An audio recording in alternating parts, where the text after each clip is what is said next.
Bueno, creo que podemos ir empezando de a poquito. Seguramente se irán sumando los y las colegas en el transcurso de la clase, como suele suceder, ¿no?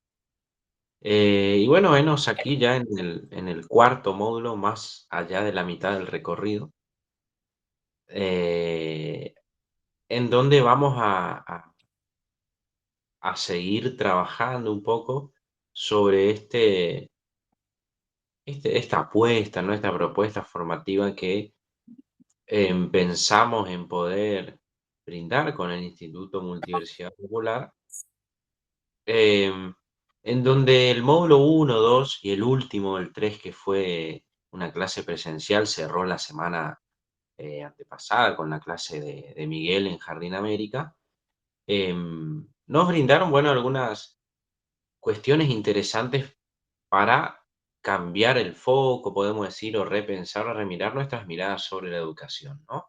Principalmente hacer algunas preguntas acerca de nuestras prácticas y fortalecer un poco lo que son las herramientas teóricas y metodológicas que poseemos para pensar un poco de manera distinta o crítica o desde otro lugar la realidad educativa en la que hoy estamos inmersos, ¿no?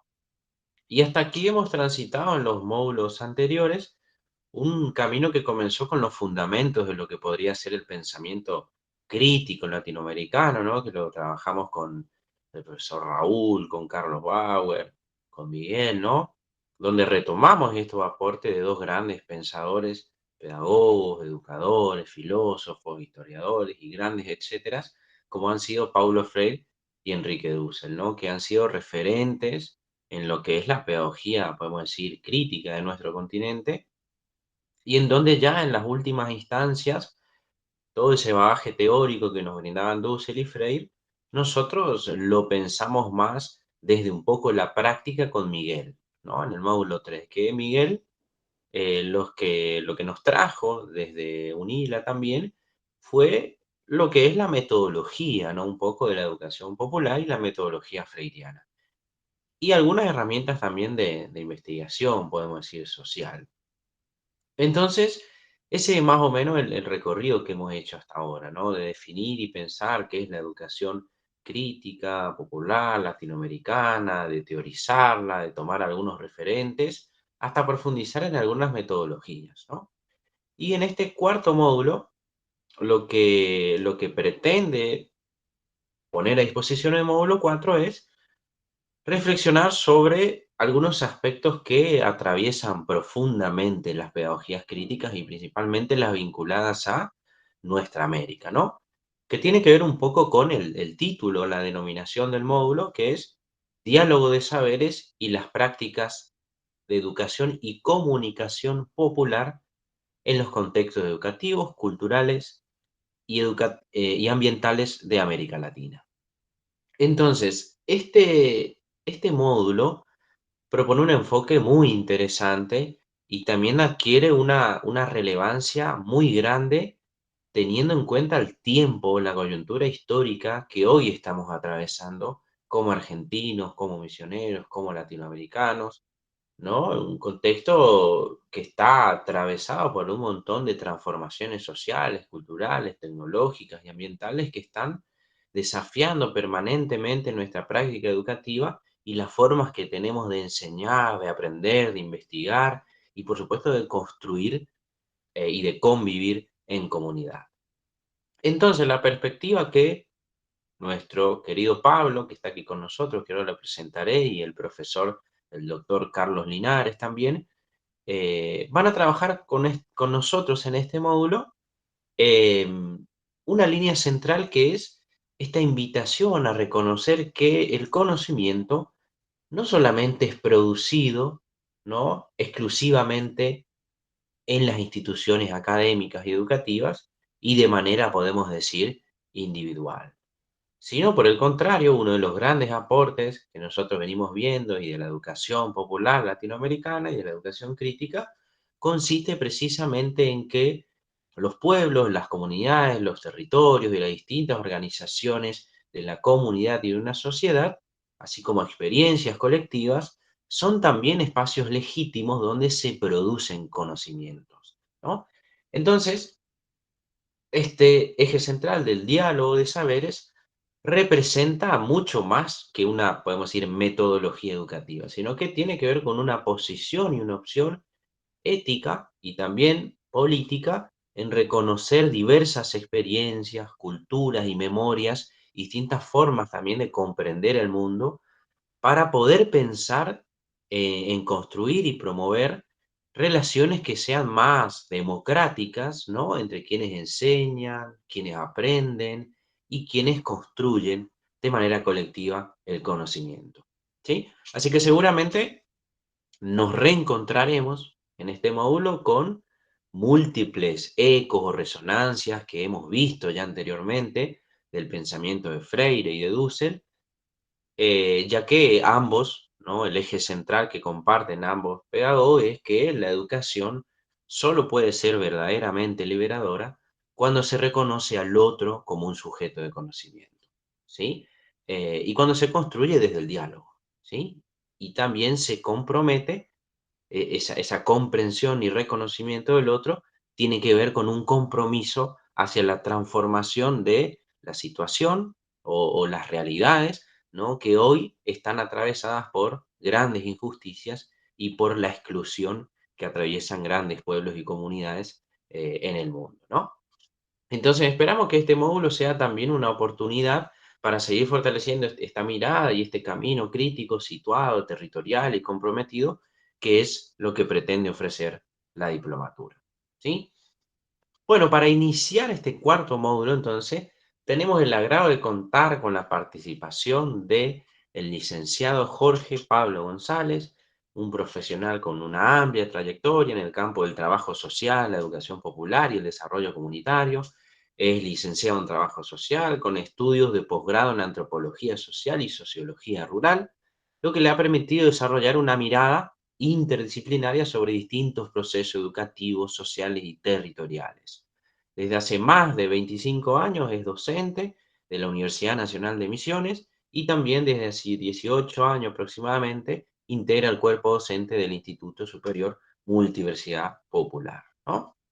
Entonces, la trayectoria que tiene nuestro querido Pablo combina una labor académica con una vasta experiencia de trabajo, podemos decir, territorial, en donde ha participado en distintos programas sociales, desarrollo comunitario, promoción rural, además de que participó, ¿no? Coordinó y dictó numerosas jornadas sobre educación popular y técnicas participativas, ¿no? Que son temas que dialogan directamente con lo que nosotros nos proponemos pensar y trabajar en este módulo. Finalmente, también el licenciado González se ha especializado desde el año 2018 en acupuntura bioenergética y moxibustión, ¿no? Una formación que refleja su permanente interés por ampliar su mirada sobre el cuidado integral de las personas y los procesos de bienestar, incorporando distintas perspectivas a su trayectoria profesional. Entonces, Pablo, es un verdadero gusto contar con tu presencia en esta diplomatura.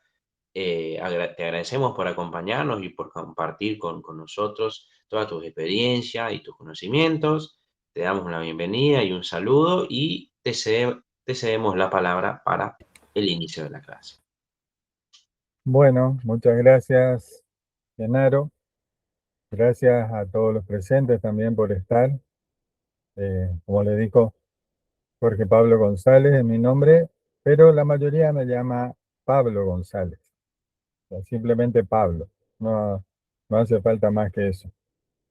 Eh, Veo que figura ahí al pie de mi imagen Jorge González. Sí, mi primer nombre. Pero en el mundo académico todos me conocen como Pablo. Este, bueno, eh, para después de toda esa presentación que me hizo Genaro, le pedí que además le había pedido que dijera eso último, que también soy acupuntor, no para hacerme propaganda y tener pacientes, sino para este, plantearles que puedo tener una mirada desde distintas culturas. Yo soy nacido en la ciudad de Posadas, Misiones, hace casi 63 años, con antepasados, por supuesto, como todo, casi todos nosotros, de origen español, y también antepasados de origen guaraní, por parte de una abuela paterna, y posiblemente del lado materno también haya, pero ahí no, no lo puedo corroborar.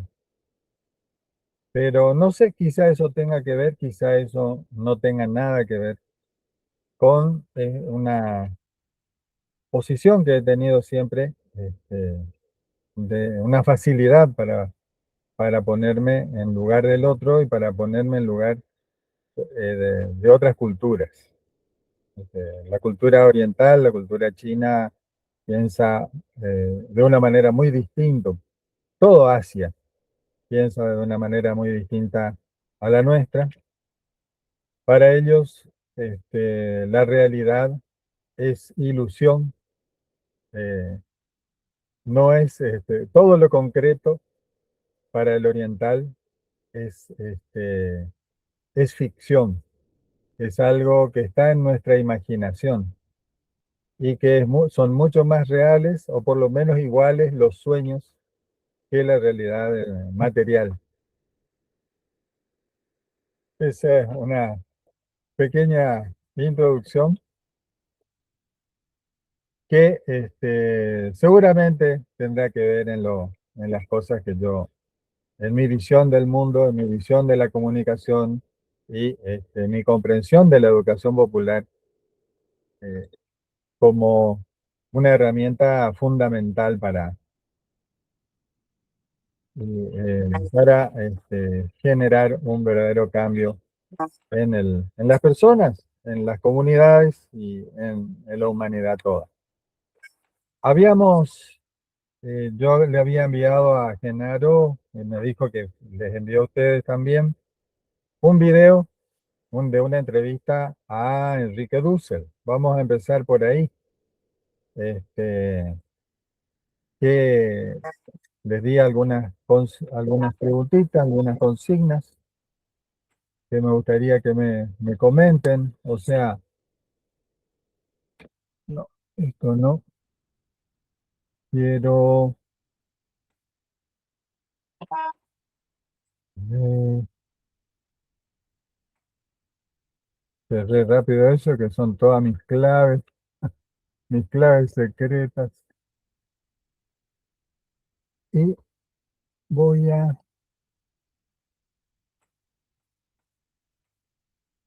ventana.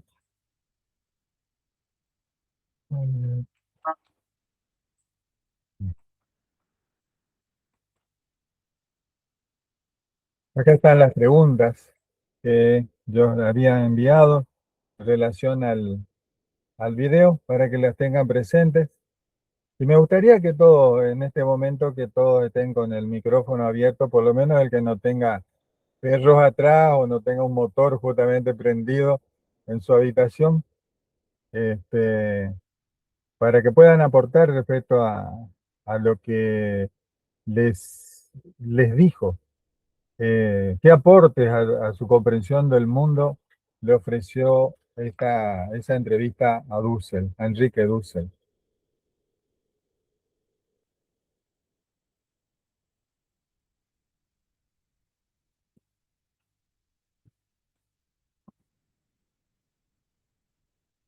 Están viendo sí, la pantalla, ¿no? Sí, lo que estoy compartiendo.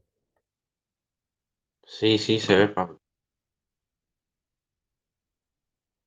Me dijo Genaro que subieron algunos comentarios en la página.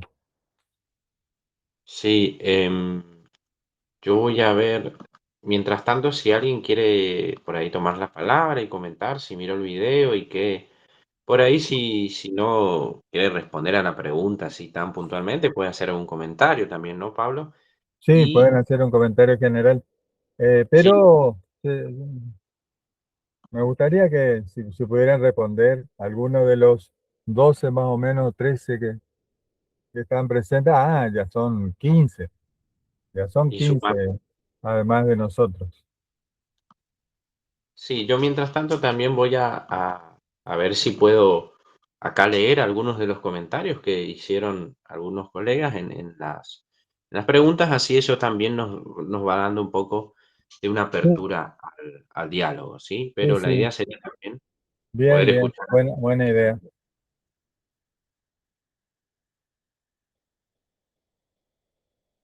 Pero prepárense a aportar, colegas.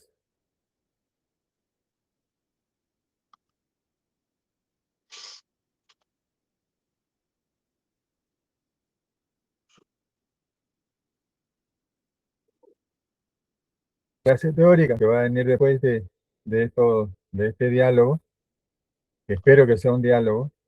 En el momento que dé la clase teórica, también me pueden interrumpir en cualquier momento para preguntar. Yo no tengo problemas con eso. No son tantos, o sea que no van a levantar la mano 50 a la vez porque no son Claro, tantos. sí, eso un punto ahí a favor en eso.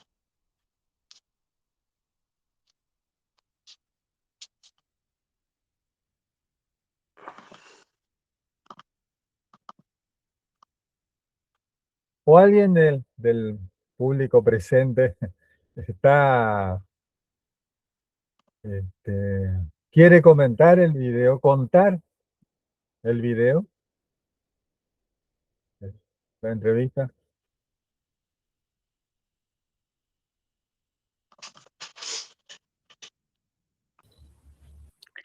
Hola, buenas noches.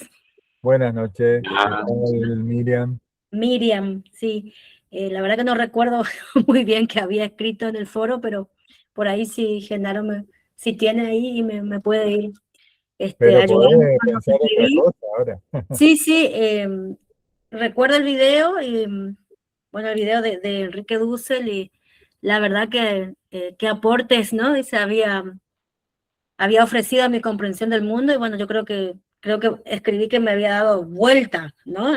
Todos los aportes eran nuevos, una nueva concepción de mirar eh, esta comprensión y esta forma de ver el mundo que tiene este filósofo, ¿no? O sea, totalmente diferente a lo que habíamos aprendido en todo en el trayecto de nuestra escolaridad, ujú. tanto en la escuela, bueno, primaria, secundaria, inclusive en el profesorado, siempre fue eurocentrista, ¿no? Todo pasaba por Europa, todo pasaba bueno, por esas grandes civilizaciones como ser Grecia, Roma, no recuerdo haber estudiado en su profundidad, bueno, qué sé yo, la manera de actuar en el mundo de otras grandes civilizaciones como ser China, India, ¿no?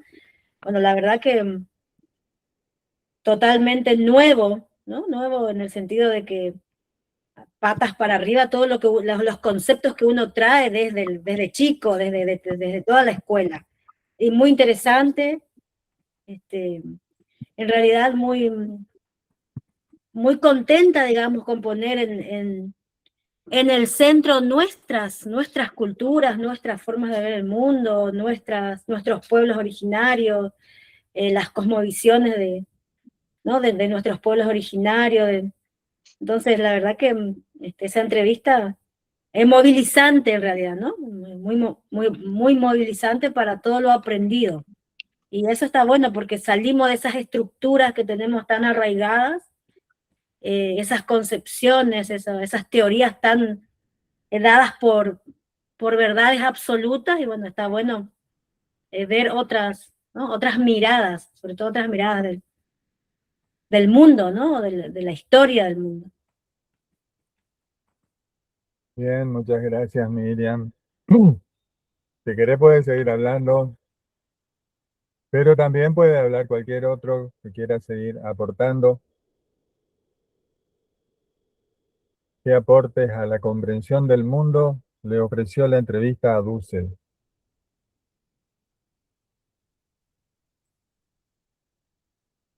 Vuelvo a preguntar si alguien es capaz de contarnos de qué se trata.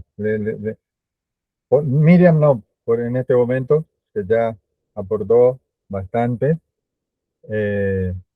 sino todos los demás que están presentes, cualquiera que quiera pueda hacerlo, que lo haga, contarnos de qué se habló en la entrevista.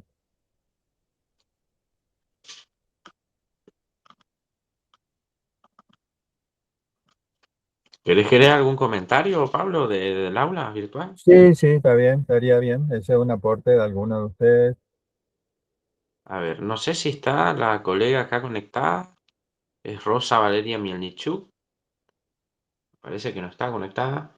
Bueno, pero ella respondió también a las tres, cuatro preguntas que vos planteaste. Y leo la primera sobre los La aportes de la primera, sí. conversación.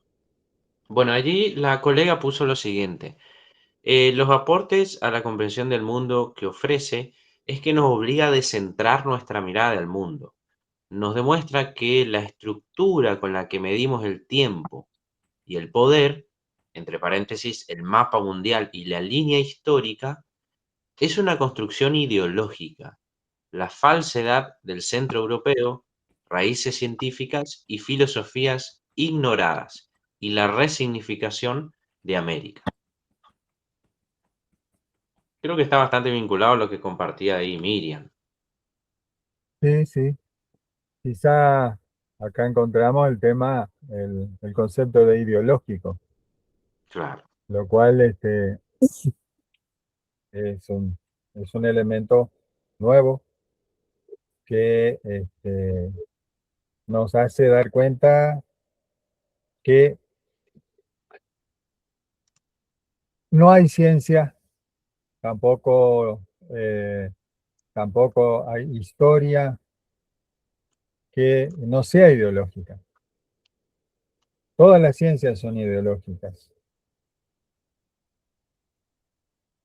El avance de la ciencia se produce en base a los aportes que hacen generalmente, muchas veces, la mayoría de las veces, empresas que quieren que se tenga un determinado aumento, un determinado conocimiento para lograr una mayor rentabilidad de aquello que produzca.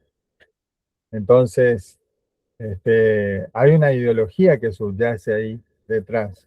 Eso de que la ciencia inolora, inodora, insípida, que nos planteaban cuando nos hablaban de la ciencia en la secundaria, en la universidad también, es una falsedad, digamos. Una, no hay ciencia que no avance de acuerdo a una determinada ideología que la esté sustentando. ¿Algún otro comentario que quieran hacer? Le digo a los presentes. Primero, no hay que tener miedo al silencio, por eso yo sé esperar que alguien hable.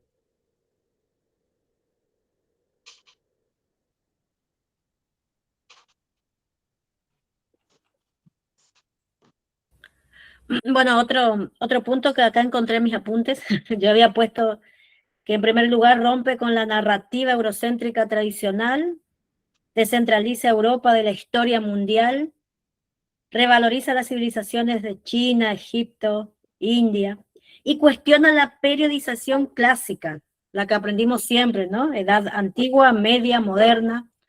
Él rompe con todo eso. Después creo que decía que si coincidía con lo aprendido en la escuela, ¿no? Yo había escrito que no, que la periodización de Dussel no coincide en absoluto con lo que tradicionalmente se aprende en la escuela secundaria, sobre todo, ¿no? No sé, no puedo hablar por ahí de la carrera de historia en la universidad o en los institutos terciarios, porque yo soy profesora en lengua y literatura, así que no sé cómo se encara la historia desde por ahí, desde las universidades o de los institutos terciarios, pero en la escuela secundaria, para nada, ¿no es cierto? Después había escrito que Dussel critica fuertemente el modelo eurocéntrico que se enseña en las aulas, proponiendo una visión descolonizada de la historia universal. Bien. Y bueno, y él aclara ahí, ¿no? Le dice que esa versión, digamos, de esta periodización está creado por los, dice, por los románticos alemanes del siglo XIX, ¿no? Entonces, eso por Así ahí. es. Aclaro que Dussel mismo es de origen alemán, o sea que él tiene mucho derecho, digamos, a poder criticar a sus propios ancestros.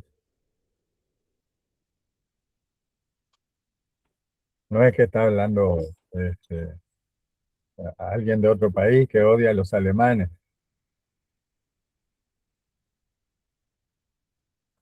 ¿Algún otro que quiera comentar?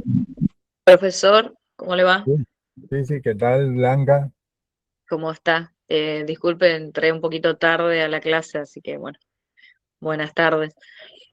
Eh, Aportando ahí en consonancia con lo que dice Miriam, esto de no hay una historia universal, no existe una historia universal, que no va a ser ni la que sea centrada en Europa, ni la que sea centrada en América, ni la que sea centrada en China, no es correr el eje del centro, sino entender que hay tantas historias como pueblos, culturas, eh, sociedades, ¿no? Y el hecho de querer imponer académicamente y culturalmente y en la narrativa, como decía Miriam, que existe una historia universal, es justamente una falacia, ¿no?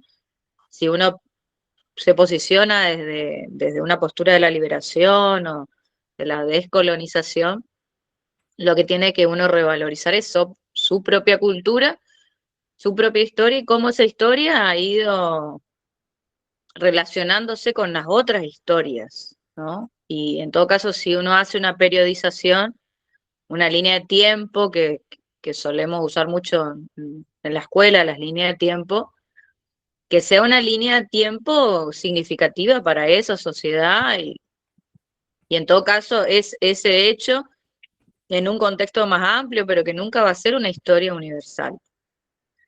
Creer que existe una historia universal es seguir manteniendo esta postura, ¿no? de imposición de una cultura sobre otra. En mi caso, que no soy profe de historia, pero sí tomo mucho la historia para trabajar, soy profe de ciencias jurídicas y políticas. A mí en lo particular siempre me interesaba ver más allá de los griegos. Siempre me interesó la cultura oriental, por ejemplo, porque siempre es la historia de Occidente, ¿no? Y qué pasaba en el Oriente, porque seguramente en Oriente también había filósofos, en Oriente también había sociólogos, o cómo eran las religiones, entonces algo traía de esas cosas a mis clases, pero si uno va a los libros de texto de la escuela o el material didáctico que está presente en la escuela, es la cultura, la historia de Europa, nomás. Todo empieza en Grecia, en Roma y de ahí para adelante, ¿no? Claro, muy bien, Eso nomás. exacto. Fíjense que a pesar que de alguna manera se filtran algunos datos, en el caso Pitágoras.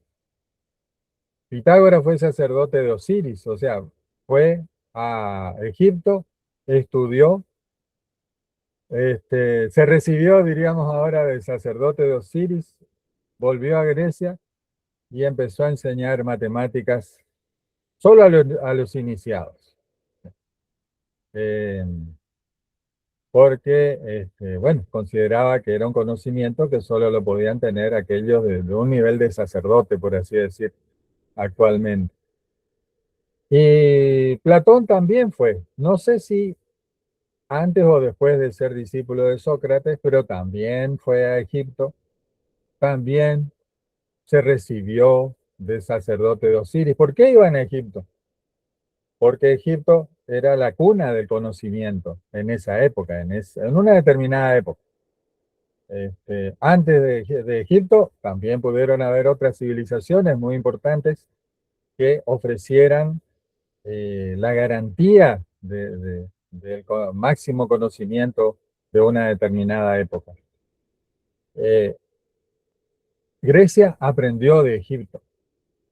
Entonces, esto es algo que muchas veces lo escuché, pero que antes de encontrarme con Dussel hace algunos años, no me había dado cuenta la importancia era de que tuvo Egipto en ese momento, digamos, en esta historia, en esta nuestra historia universal, digamos, entre comillas, eurocéntrica.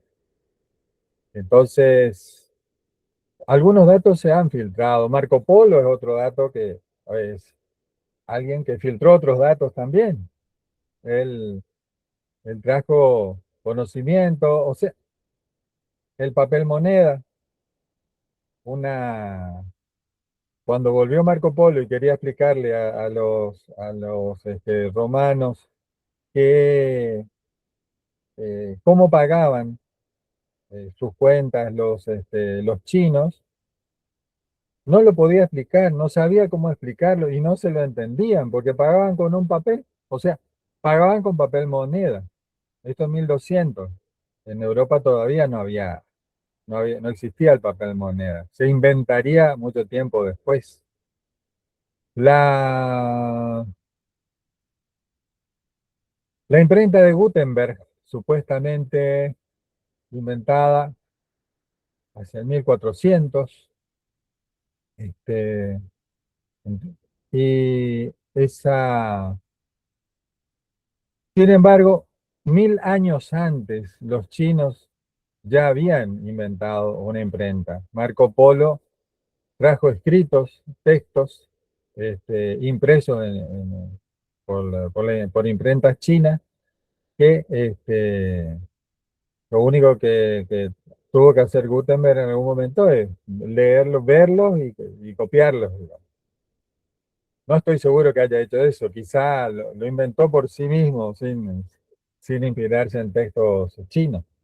Pero 1000 años antes ya tenían la imprenta los chinos. Y a nosotros se nos vende la historia como que fue una invención europea, de nuestros antepasados europeos, aunque yo no tengo antepasados alemanes, creo, aunque uno no sabe, porque en realidad se mezclan.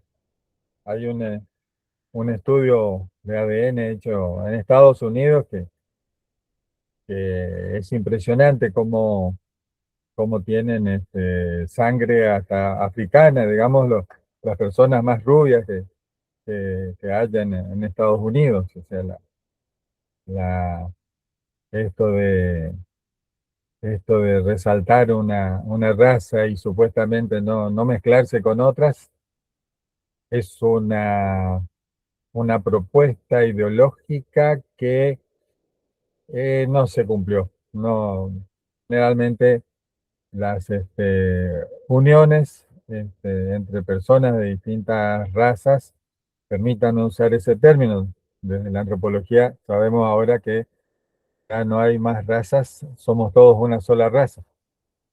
Pero usemos ese término provisoriamente con método,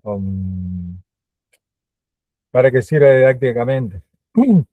Estamos muy mezclados en el mundo. Quizás los sudamericanos seamos los que menos preocupación, menos prurito tenemos a mezclarnos. Esto llevó a Carl Sagan, el, el ex director, ya fallecido, ex director del programa espacial de la NASA, de que decía que en Sudamérica se estaba gestando una raza superior. No es para que nos creamos una raza superior y caigamos en lo mismo. Pero se está creando una raza superior físicamente en tema de salud, decía él, porque acá nos integramos distintas razas, de distintos orígenes étnicos, nos integramos, nos mezclamos, tenemos hijos, nos mestizamos sin, sin darle un término peyorativo a la palabra, y que de esta manera es mucho más fácil que surja lo mejor de genéticamente de ADN cruzados que de ADN puros. Bien, ¿algún otro que quiera aportar?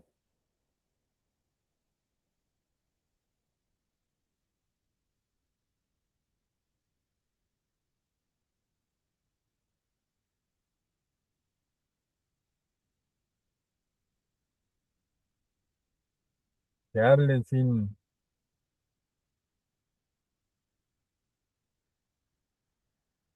tapujos. Si alguien está en desacuerdo también con Dussel, puedo decirlo.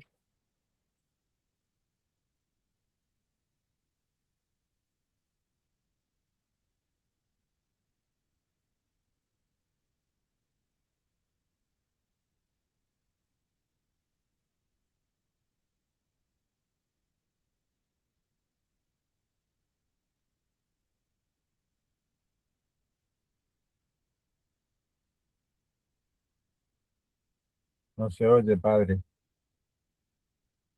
Genaro, ¿estás por ahí? Sí, Pablo, acá estoy firme como ojo de vidrio, dijo. ¿Algún otro aporte en la Sí, página? a ver, acá tenemos varios. El de Rosana ya leímos. Acá, con la primera pregunta, ¿cree que sigamos o pasemos a No, otra? pasemos a la segunda y no sé, quizá la tercera también.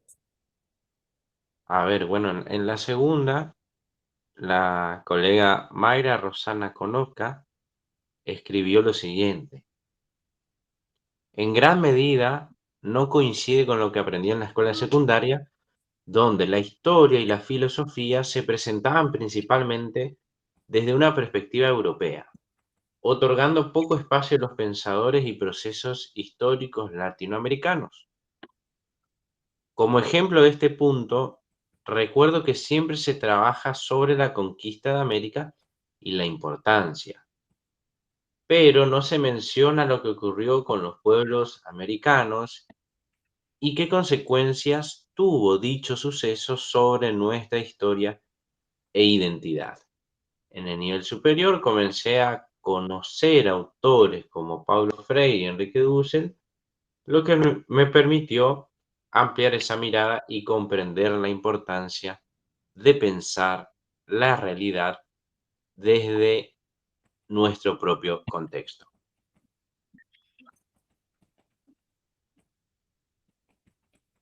Bien, en el nivel superior sí que alcanzó, pudo conocer sobre esta otra perspectiva. Bien, Hola, ¿puedo decir algo? sí, bien, Buenas, ya, perdón que ingresé más tarde, pero por ahí quería aportar desde mi vivencia, digamos. Yo soy profe de historia y yo me formé, digamos, en la UNAM. Y en la UNAM siempre, la mayoría de las materias que nosotros fuimos cursando, siempre tenía como una mirada más crítica, digamos, de la historia oficial y demás. Y lo que me pasa ahora en día es que, por ejemplo, yo doy historia, yo trabajo en una de las escuelas que trabajo, es de orientación aeronáutica. Y me pasa, por ejemplo, que yo cuando tengo que preparar la historia de la aviación, por ejemplo, de la Segunda Guerra Mundial, la biblioteca tiene solamente libros, digamos así, de técnicos, no son libros que por ahí rescatan la historia de la mujer dentro de la aviación, por ejemplo. Y ahí sí Ajá. yo tengo que hacer, digamos, como un otro trabajo para poder incorporar desde las herramientas que tengo, que son la mayoría de internet, digamos, incorporar, digamos, esa visión de género y hablar sobre la historia de las mujeres dentro de la aviación, que se ve también solamente, digamos, también tiene como una mirada más europea, si se quiere, y después de las mujeres dentro de la aviación en América Latina ni se conocen, por ejemplo. Claro. Bien, como Carola Lorenzini. Eh, todo el mundo pasa por Sí, al lado sí, en la plazoleta sí, sí.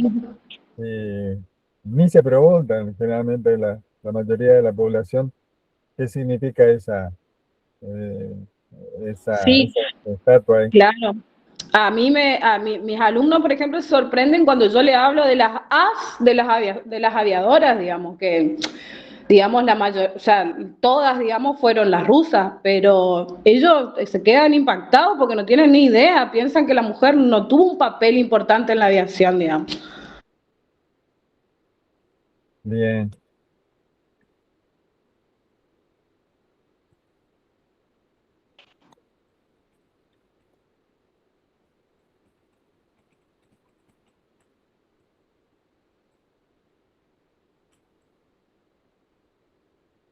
¿Algún otro que quiera comentar algo?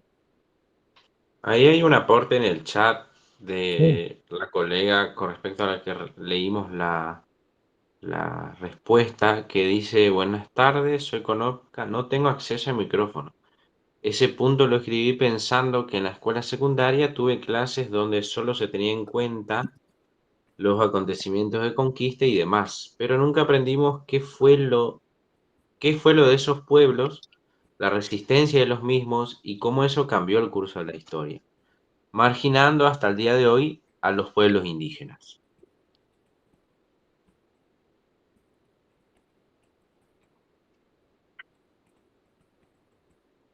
Bien. Sí, no sabemos nada.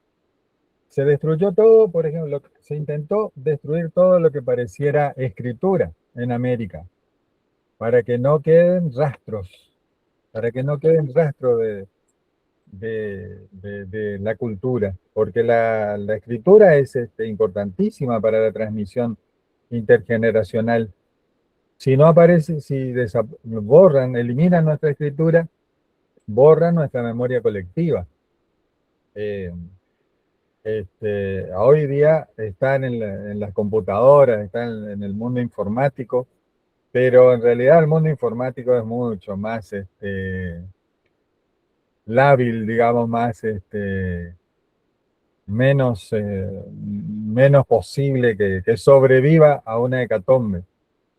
Hoy en día leemos textos escritos en las paredes de las pirámides egipcias, de los templos egipcios, porque han sido escritos en piedra. Si hubo alguna otra, los papiros se salvaron porque estaban dentro de los templos. Los papiros que estuvieran fuera de los templos han desaparecido seguramente. Este, si en algún momento alguna hecatombe mundial hiciera desaparecer el mundo informático, realmente perderíamos mucho y hoy tenemos todo en papel. Es muy poco lo que tenemos grabado en piedra para que sobreviva si hubiera algún cataclismo a nivel planetario. Y esos cataclismos a nivel planetario los vemos muy cerca en este momento debido al interjuego de las fuerzas políticas y militares de diferentes países que nos tienen al borde de una destrucción masiva. Para reflexionar también. Llegaron los europeos a América, destruyeron todo lo que le parecía que podía contener cultura, permitieron que prevaleciera solamente como folclore, y no no se respetó ni se escuchó a los pueblos originarios como para aprender de ellos y como para tener en cuenta sus conocimientos. Esto lo han hecho todos los conquistadores, no solo lo hicieron los europeos al llegar a América, también lo hacían los romanos cuando invadían distintas partes de Europa, también en distintas partes de Europa, qué sé yo, el mundo germánico, el mundo en lo que hoy es Gran Bretaña, también existían algunas civilizaciones con algún determinado conocimiento. Fíjense acuérdense de Stonehenge, que no es lo único que hay en Gran Bretaña, pero los romanos destruyeron todo lo que pudieron para que nadie pudiera decir nosotros teníamos este conocimiento, nosotros pudimos aportar al mundo tal cosa. No, todo fue romano. Si algo le pareció interesante e importante, lo tomaban y lo enarbolaban como bandera propia, como creación de ellos.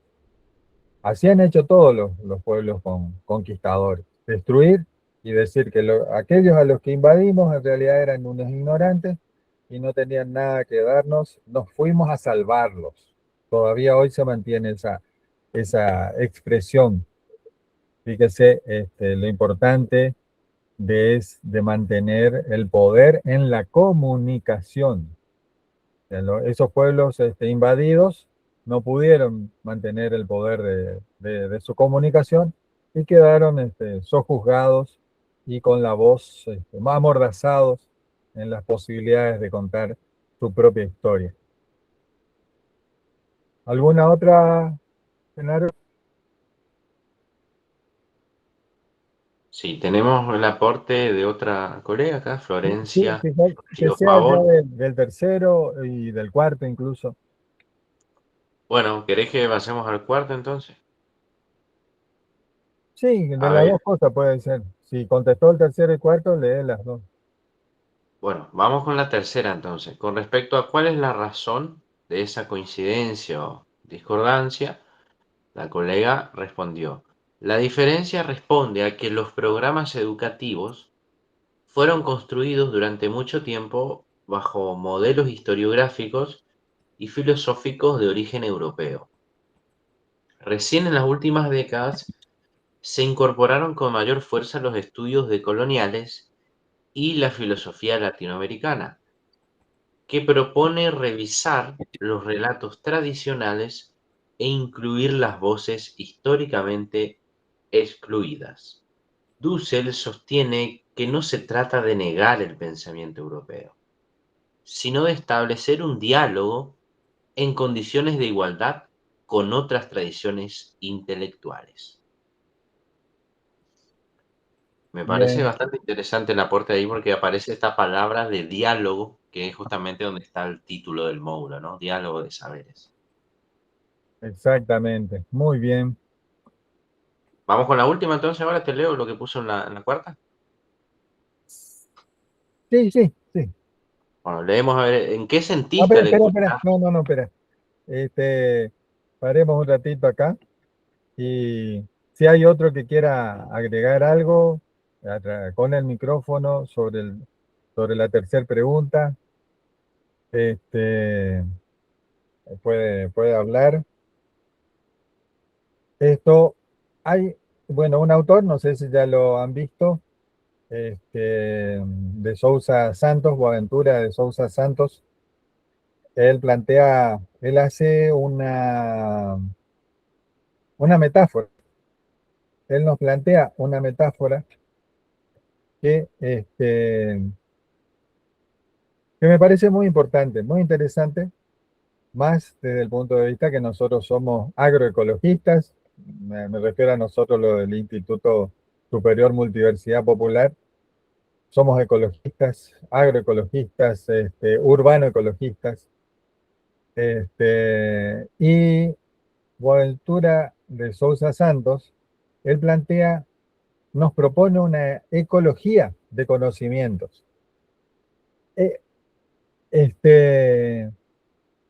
¿Qué significa esto?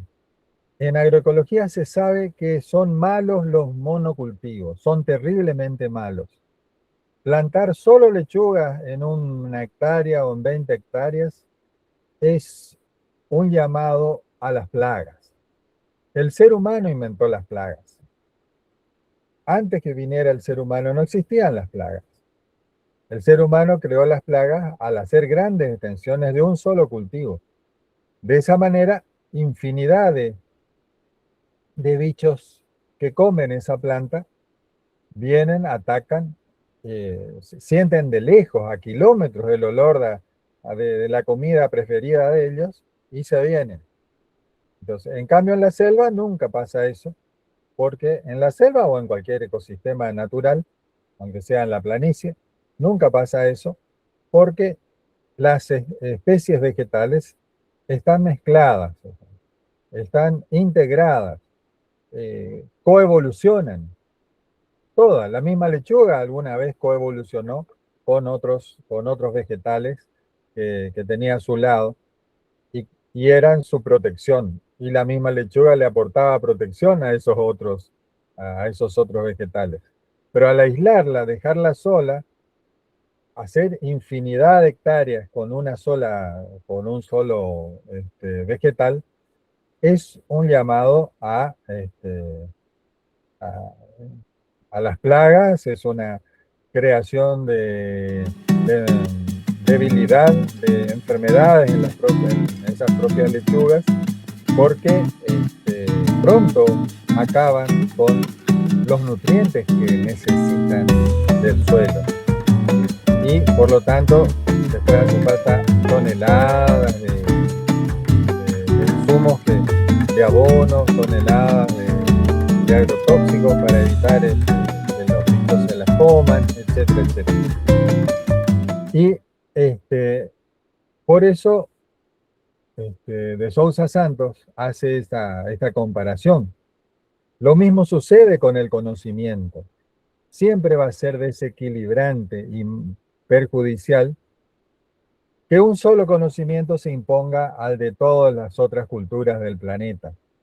En este caso, el conocimiento europeo, el conocimiento de la ciencia europea. Y plantea la ciencia europea es un modo de conocer, pero no es el único modo de conocer. Hay muchos modos de conocer. Hay distintos. La experiencia, por ejemplo, de los campesinos, de los pueblos originarios, la intuición también es un modo de conocer. Muchos pueblos, los chamanes de los pueblos originarios, pero también los chamanes europeos, digamos, más allá del nombre que tengan, también admiten adquirir conocimientos de simplemente estar ahí, ver el medio y que el conocimiento se le presenta, se incorpora a su ser y después lo transmiten a los demás. No es solo de los pueblos originarios de los países subdesarrollados. Esto también sucede en los países centrales del mundo. Pero todos tienen maneras, todos tienen una propuesta que dar de conocimiento en el mundo. Y todos tienen el mismo derecho a que su voz sea respetada por los demás. ¿Algún comentario, alguna pregunta?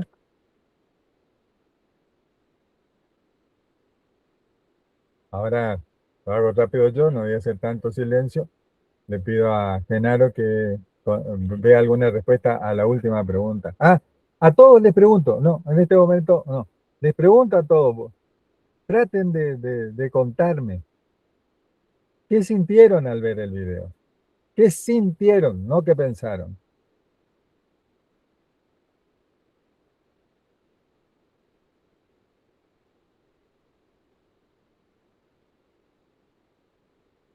Sí, a ver. Bueno, profe, a mí me pasó que me sentí como cuando empecé a leer algunos textos fuera de Google acerca de la redondez o circularidad de la Tierra, o dónde queda el límite del planeta, y estaba saliendo buscando otros buscadores un poco radicales que hablaban de la Tierra plana, de un fin del mundo con una muralla, y yo decía, esta gente lo veía tan clarito hace tantísimo tiempo, sin embargo, ni cuando estudié en el nivel superior me enseñaron estas cosas. Las voy aprendiendo ahora.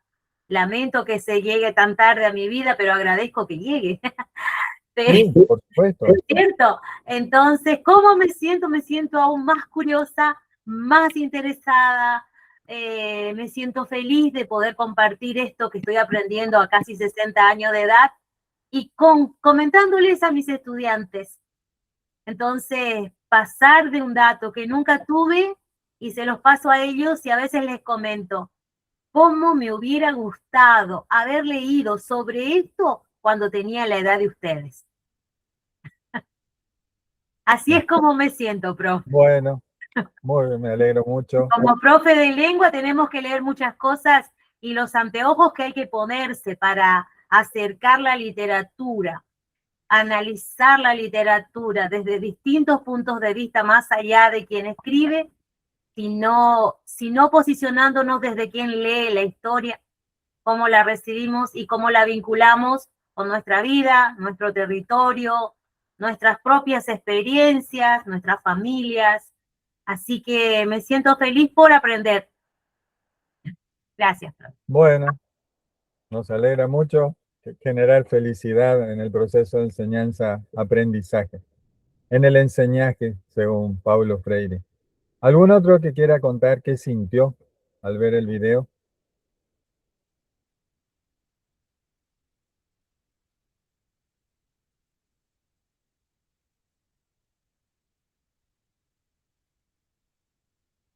Es difícil hablar de los sentimientos, sensaciones.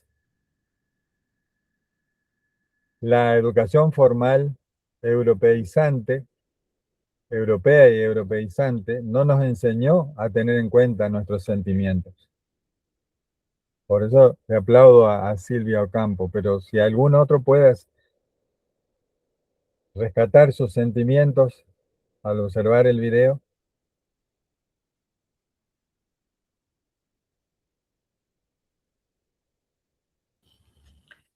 Bueno, yo creo que hay algo de, no sé si de frustración o de, de tristeza en decir, pucha, todo lo que me enseñaron al final no era cierto. Pero a mí me dio esa sensación al principio.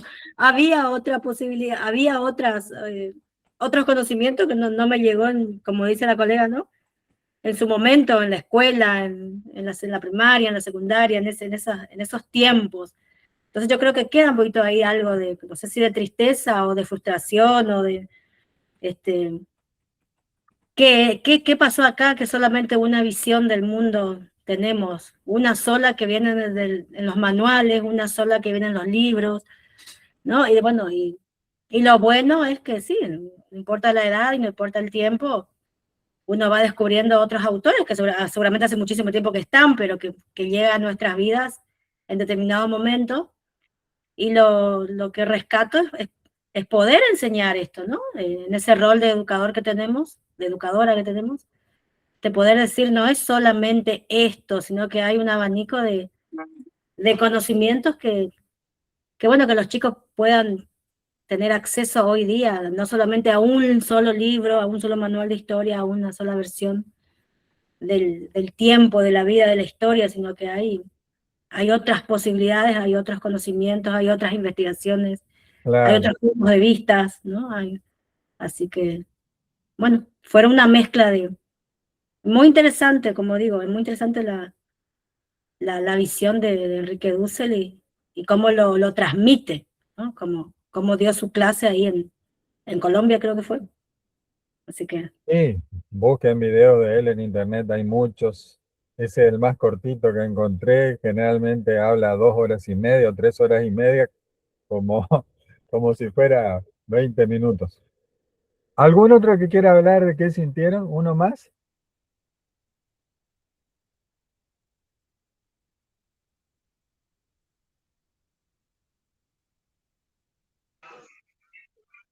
Hola, buenas noches. Sí, Yo coincido con Silvio Campo, como ella dice, que llega, hay cosas ahí no solamente del video, ¿viste? Del video y no solamente eso, sino el conjunto mismo de toda la estructura. Como que llega en un momento, yo no digo que tarde, porque nunca es tarde, pero eh, llegó de una forma diferente, donde da una mirada más amplia o por ahí más abarcativa o más liberadora, por ahí yo que puedo llegar a decir de la persona y de nosotros mismos como sujeto latinoamericano, ¿no es cierto? Y donde nosotros podemos cambiar en cierta forma lo que viene impuesto y a tratarse y adaptarlo a lo que nosotros queremos transmitir o en el enseñaje, como vos dijiste, que habla del proceso de enseñanza y aprendizaje con los nuestros y de los nuestros, ¿viste? Por ahí a veces de los temas anteriores también, ¿viste? Yo comento con los colegas cuando estamos en la sala de profe, por ahí o en el pasillo, ¿viste?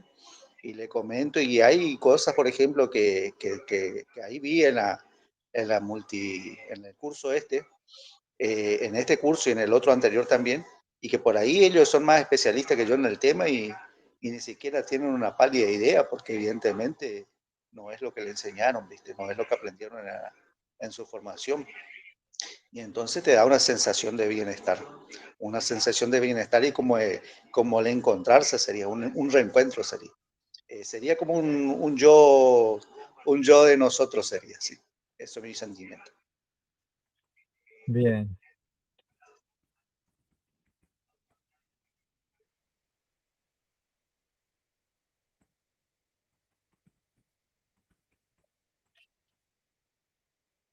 He escuchado que hay una tribu en el norte de Sudamérica que no tienen una palabra para decir yo, que tienen una palabra, solo tienen palabra para decir nosotros. Lo cual es también un aporte, digamos, de su cultura para la humanidad. En general, los pueblos originarios, la mayoría se siente parte de un todo y no como ajeno a todo lo que les rodea y con el derecho, como tiene el europeo y los que tenemos esta cultura europea, este, sentirnos con el derecho a decir, esta tierra es mía, ese árbol es mío, ese caballo es mío, este, sino que los pobladores originarios de casi todo el planeta plantean que todos somos del cosmos, todos somos del planeta, o sea, todos somos de la Pachamama, este, todos integramos el Tao oriental, no somos los reyes, los dueños de nada. Los animales son nuestros hermanos, los vegetales son nuestros hermanos. Entonces, si uno tiene una visión así, es mucho más posible que cuide a la naturaleza que si tiene la otra visión, digamos, la eurocéntrica, este, que plantea que como que el que tiene el conocimiento tiene derecho a todo sobre, no solo sobre la naturaleza, sino también sobre los demás seres humanos. Bien, quería resaltar esto de los sentimientos porque en la educación popular plantea hay que tener tan en cuenta los conocimientos como los sentimientos.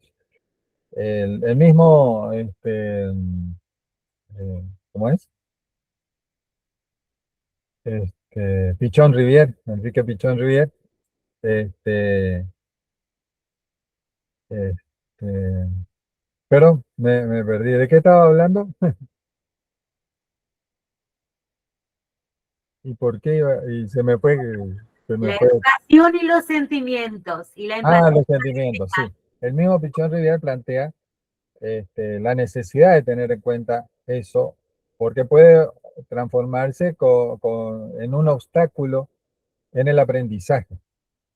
Entonces, si el educando está sufriendo alguna situación que trae de su casa, y hablo de uno, pero pueden ser todos. Si tenemos 20 educandos, 20 estudiantes que, que han perdido sus padres han perdido su trabajo, sus sentimientos, la angustia que puedan traer de la casa, es muy probable que no les permita aprender. Entonces hay que tener en cuenta eso y trabajar el emergente, dice Pichon Rivière. O sea, es mejor perder una clase trabajando ese emergente que perder todas las clases porque no se trabajó el emergente. ¿Algún comentario, alguna pregunta?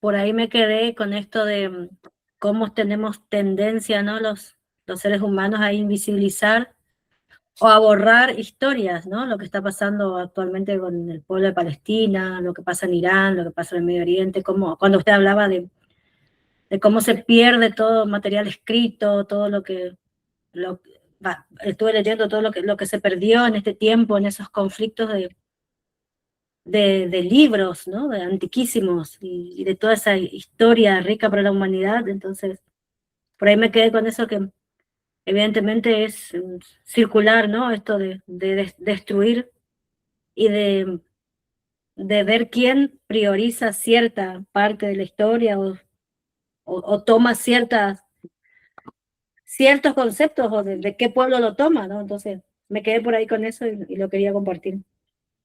Sí, es así.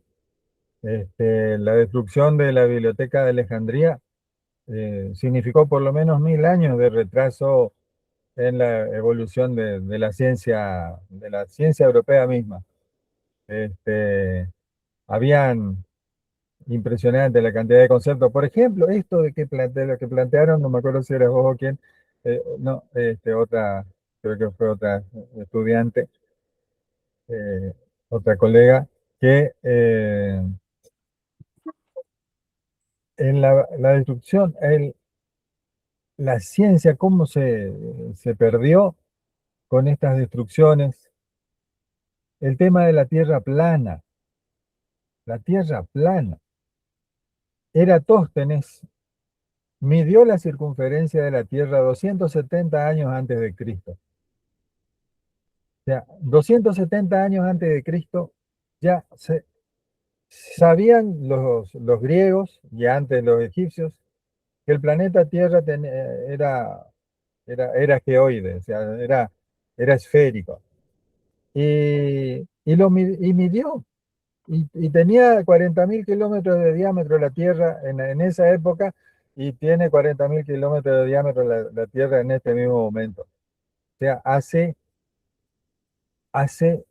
2000, casi 2300 años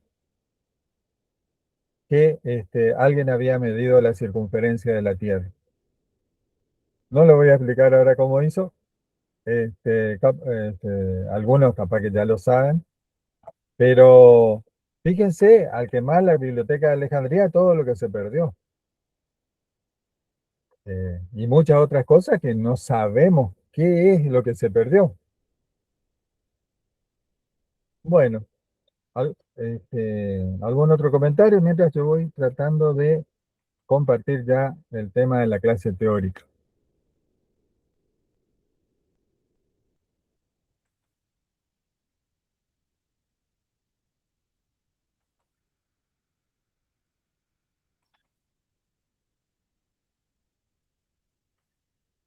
Mm,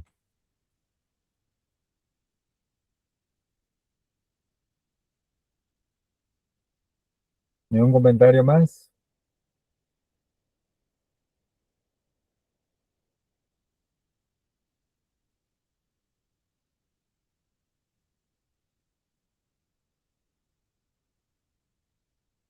Estaba revisando justamente la clase y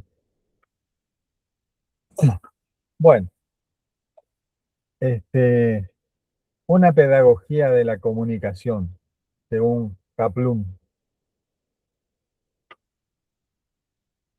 Vamos a empezar con esto.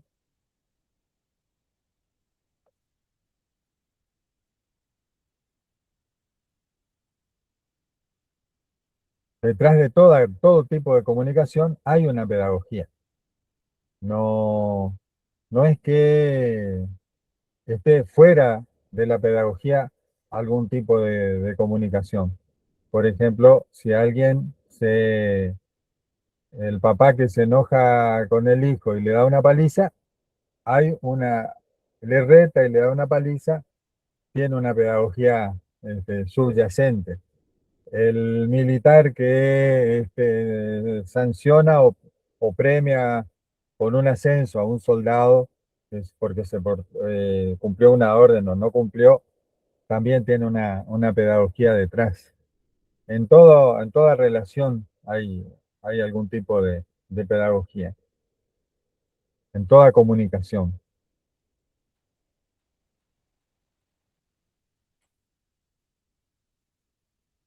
Hay modelos exógenos y endógenos de la comunicación. Los exógenos son aquellos, por ejemplo, una educación que hace énfasis en los contenidos, otra educación que hace énfasis en los efectos, la denominada ingeniería del comportamiento. En ambas, el educando, el estudiante, es un objeto. Y los modelos exógenos, educación que pone el énfasis en los procesos. ¿Qué considera el educando como sujeto, no como objeto? Acuérdense lo que les dije, que me pueden interrumpir en cualquier momento. Yo no veo pues estoy mirando la filmina, yo no veo si levantan la mano, por ahí Genaro me avisa, pero también podrían hablar directamente porque no son tantos. Me arriesgo digo y después hablan los 17, los 15 al mismo tiempo, pero intervengan.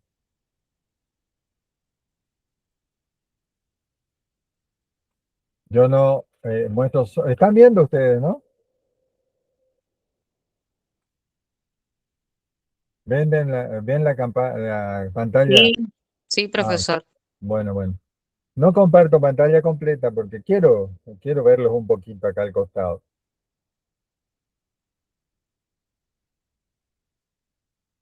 En el primer modelo, los ejes del método son el profesor y el texto. Los programas de estudio son amplios y basados en los conceptos que la fuente emisora, el profesor, consideren importantes. O que el STEM considere importantes también.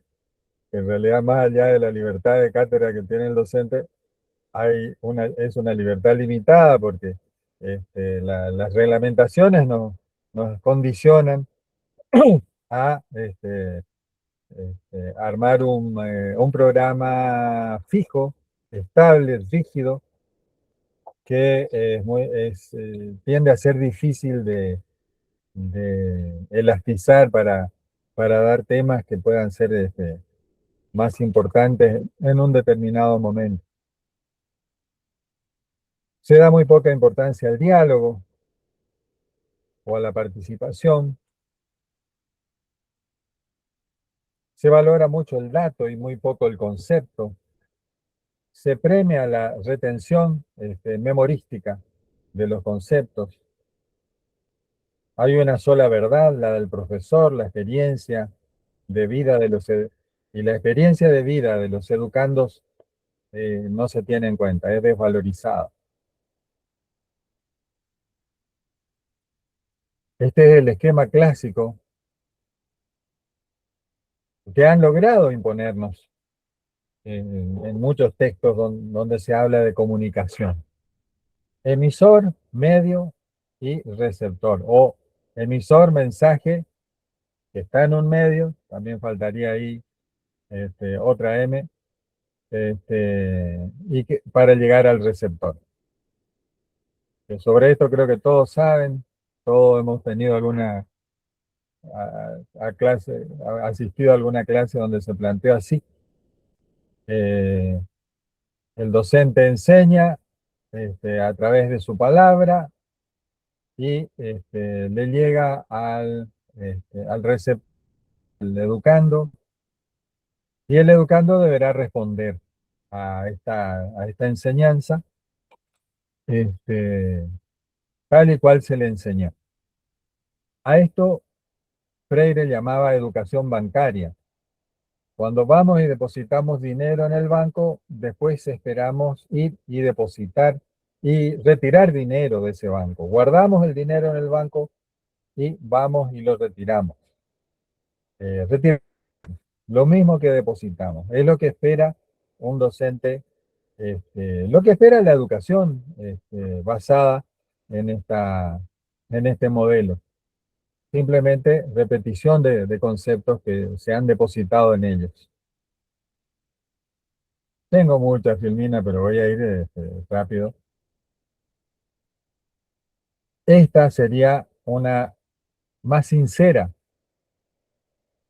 el gráfico más sincero, porque al ponerlo en forma horizontal, pareciera que hubiera algo de equidad en esa comunicación.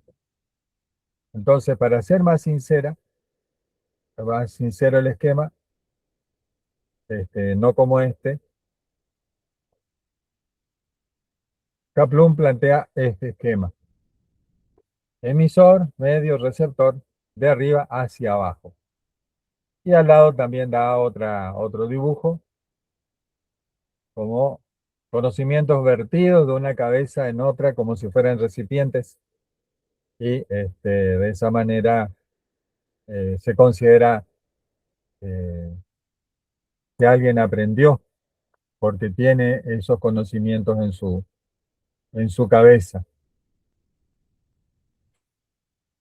El primer modelo provino de Europa, proviene de la educación escolástica, es decir, de la educación que se daba en los monasterios y conventos. Es educación bancaria, como le decía. El segundo modelo, el segundo modelo es el que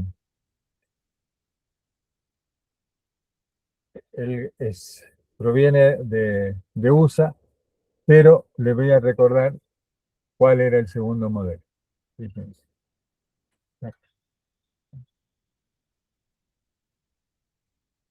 El segundo modelo, educación que hace énfasis en los efectos. Ingeniería del comportamiento. Se usa mucho en los medios de difusión, pero también se usa en otros lugares también. El segundo modelo surge en Estados Unidos durante la Segunda Guerra Mundial. Es una educación manipuladora. Surge primero quizá en el ejército, porque se necesita que los soldados respondan ante una orden sin pensar, pero después se traslada al mundo, por lo menos, de las decisiones políticas, de las decisiones empresariales, porque donde también se busca simplemente una respuesta. El empresario que hace una propaganda de su producto, no está buscando una retroalimentación y diálogo con sus posibles clientes, sino que lo que está buscando es que sus clientes le compren. Entonces, hay métodos usados en la educación, en la educación militar, que muy bien pueden ser utilizados en estos ámbitos. El comunicador es una especie de arquitecto de la conducta humana. van a escuchar hablar de ingeniería social, cuando escuchan a sociólogos que están en esta onda en este modelo de pedagogía. Esto también se logra con la misma sociedad, que, a través de los medios masivos de comunicación, se logra que una población haga o no haga determinada cosa. Por ejemplo, vacunarse en una campaña de vacunación. No se ponen a dialogar con el público, a ver, y darle participación, a ver qué puede tener esa vacuna, si puede haber efectos secundarios o no, etcétera. No, no hay diálogo, hay imposición de conducta.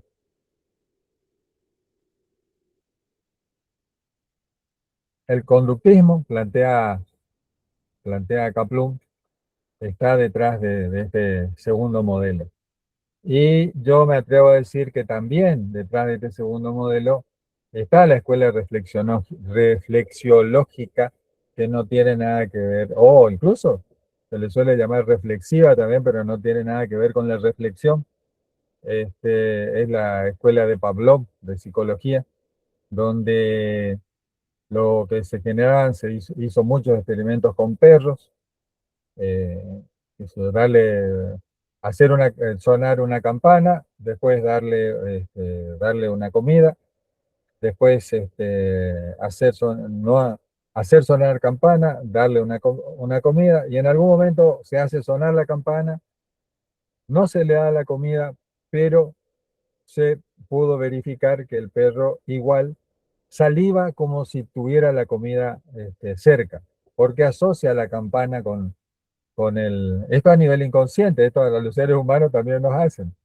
Se asocia la campana con la comida y nos surge saliva, digamos, en la boca cuando la hacen sonar, por más que no haya comida. Es una forma de crear reflejos, se usa mucho en el ejército. Dentro de un ratito voy a llegar a la filmina, donde se habla de eso, un ejemplo más profundo de cómo se hace eso en los seres humanos. Sí. Hay un emisor, un receptor, pero el pase saltea la conciencia.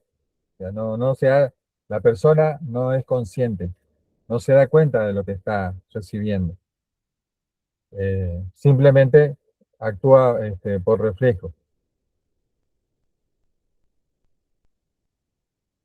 Acuérdense que pueden preguntar en cualquier momento. Usan el segundo modelo, los medios masivos de comunicación, se usa como técnicas publicitarias, la propaganda política, que también busca nuestro voto, cualquier tipo de partido político, no importa cuál sea, generalmente usan estas técnicas.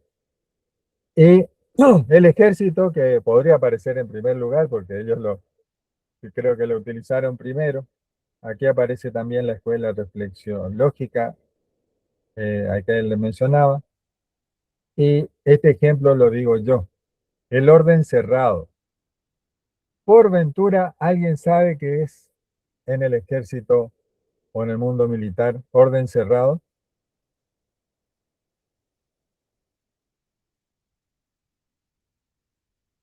Yo no sé. ¿Quién es que dio clase? Parece a gente de la... no, pero era de aeronáutica, no militar, sí. No, si nadie dio clase en un grupo, y si nadie hizo el servicio militar, que ya no se hace más obligatoriamente, y si nadie dio clases por ejemplo, en el Storni, no vas a ver. El orden cerrado es una práctica que hacen los soldados cuando entran. Yo sí hice el servicio militar obligatorio, donde primero nos hacían en presencia de un suboficial. El suboficial nos daba la orden. Decía, firmes, poníamos firmes. descanso. Firmes, descanso. Firmes, descanso. Así 1 hora. Imagínense lo que es eso, estar repitiendo 1 hora y haciendo el movimiento. Saludo 1. Saludo 2. Saludo 1. Saludo 2. Saludo 1. Saludo 2. Llega un momento que se hace automáticamente. Cuando pasa un jefe y alguien dice saludo 1, todos saludan. No está pasando ni un jefe y alguien dice saludo 1, todos saludan igual, se le levanta la mano automáticamente. Se crea un reflejo condicionado, usando en este caso que la misma persona se genere esos reflejos, pero también puede ser en presencia siempre del educador, digamos, que es el suboficial en este momento mencionado. Fíjense que ahí pasaron el link de asistencia. Firmen la asistencia mientras tanto. Esto se hace en la escuela también, la escuela primaria. Cuando nos enseñan de chiquitos en la escuela primaria, suena la campana o suena el timbre. Me acuerdo que teníamos que quedarnos firmes. Segundo timbre o segunda campana, íbamos al aula, porque estaba pensando que estábamos en el recreo, por ejemplo. Y viceversa, suena el timbre y todos salen al recreo. Suena el timbre y en nuestro caso, una escuela religiosa, que yo cuando hacía la primaria, eran dos timbres para volver al aula. Porque primero teníamos que quedarnos firmes. Toda la escuela primaria firme y segunda campana, ahí todos íbamos al aula. Fíjense, nos creaba un reflejo condicionado. Y esto fundamentalmente sirve para ser buenos obreros. Sonaba el timbre en la fábrica y entraban todos los obreros. Sonaba el timbre, era la hora de comer. Sonaba el timbre, hora de continuar. Sonaba el timbre, hora de retirarse. Esta generación de reflejo condicionado nos fue impuesta en la escuela primaria. Y para que seamos obedientes obreros. Si alguien quiere hacer algún comentario, puede hacerlo.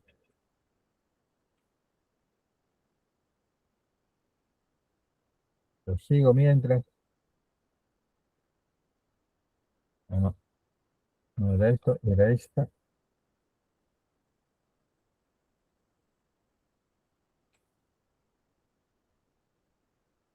En el modelo tradicional, el eje residía en el profesor y en el texto. En el segundo modelo, el centro es el programador. El trabajo de enseñar se deja para materiales escritos o audiovisuales, máquinas de enseñar, ordenadores, etc. La educación y su programación es ingeniería del comportamiento. Hay una pseudo participación. La pseudo participación es porque a veces se consulta a la gente. Por ejemplo, bueno, ¿a quién vas a votar? Bueno, ahí parece que contestamos, o a veces yo soy de los que no quieren contestar, pero a veces contesto. Nos llega al celular, ¿a quién votaría? Entonces, uno pone y ahí evalúan si estaban haciendo bien la campaña o no. Entonces, eso sería una pseudo participación y no una participación real para construir juntos un proyecto político para nuestro país.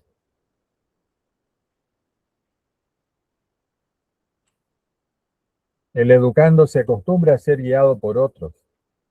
La enseñanza en forma individual aísla, no genera solidaridad, desarrolla competitividad, se refuerzan valores utilitarios, consumismo, individualismo y lucro. Hay pérdida de identidad cultural, desarraigo. A mi papá le borraron el guaraní de su vida. O sea, él sí podía hablar, pero jamás habló frente a nosotros. No transmitió a las siguientes generaciones el guaraní. Mi papá nació en Garupá y su padre era correntino, la madre guaraní, y, y él, porque en la escuela le dijeron que el idioma guaraní deformaba la lengua, jamás habló en guaraní frente a nosotros. O sea, le quitó parte de le quitó su identidad, digamos, y no se transmitió a nosotros. Lo mismo le pasó al padre de mi mamá. El padre de mi mamá ya cortó el guaraní, digamos, para sus propios hijos. No favorece el raciocinio, valora solo resultados, no importa la creatividad, tampoco la relación entre conocimiento y la capacidad de analizar la realidad completa, etc. Este sería el modelo, el segundo modelo de comunicación. Hay una retroalimentación, pero es aparente, es una retroalimentación simplemente como ofrecedor de datos. A veces nos hacen encuestas, de esas a veces a nivel nacional nos hacen encuestas, cuando nos hacen el censo nacional, por ejemplo. Hay otros censos más sectoriales, y todos esos censos tienen esto de que nos dejan aparentemente a medias, nos dejan aparentemente la sensación de que participamos, pero con una sensación de que no fue completa la participación, que podíamos haber aportado más.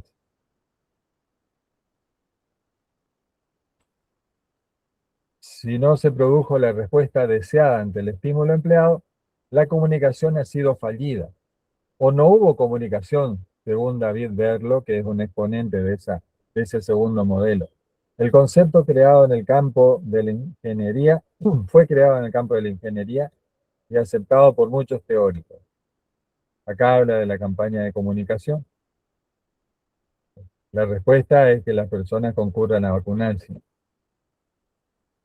¿Estamos libres de reproducir esto? En realidad nos ha atravesado tanto estos dos tipos, del primero y segundo modelo, en nuestra formación, que muchas veces somos cómplices, digamos, de ese tipo de pedagogía. Cada vez que nos interesamos más en los efectos que en el proceso, confundimos comunicación con propaganda. Si damos más importancia a la cantidad que a la calidad de adherentes, también estamos cayendo en estas pedagogías dirigistas. Si consideramos a los destinatarios más como masas, a los que tenemos que conducir, bueno, estamos cayendo en ese tipo de pedagogía. Hablemos del tercer modelo, y acá le voy a dar una figura que siempre nos da Raúl Aramendi, capaz que ya les dijo, no sé si tuvieron con Raúl Aramendi alguna clase ya, o si la van a tener. Él habla de que la educación popular ha sido una revolución copernicana, en el conocimiento, porque el eje antes de Copérnico, la Tierra era el centro del universo, así en el imaginario, en la cosmovisión europea. Desde Copérnico, y con la ayuda también de Galileo, nos enteramos que la Tierra no es el centro del universo, que es el Sol el centro del sistema solar, etcétera, etcétera. Entonces, la educación popular establece una revolución copernicana porque el eje del proceso de enseñanza-aprendizaje deja de ser el docente y pasa a ser el educando, el estudiante con su propia realidad.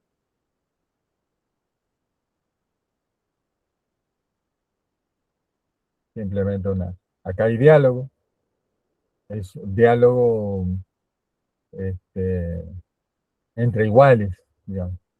No hay nadie que esté sentado arriba de un púlpito o al frente de todos los demás en un escritorio, con los estudiantes formados y bien sentados, pero formados como si fuera un ejército. Es un modelo gestado en América Latina con aportes de pedagogos y sociólogos europeos y norteamericanos. Freire y otros educadores imprimen su clara orientación social, política y cultural y recrean como pedagogía del oprimido, educación para la democracia como instrumento para la transformación de la sociedad. La educación es praxis. Praxis es teoría y práctica, unidas. Reflexión y acción del hombre sobre el mundo para transformarlo.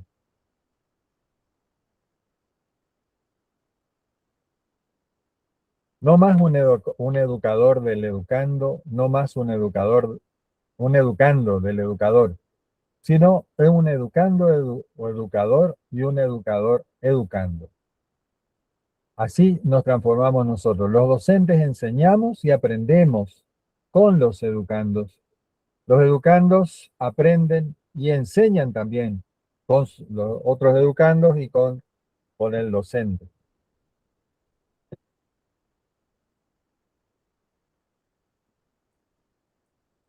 Es una educación problematizadora.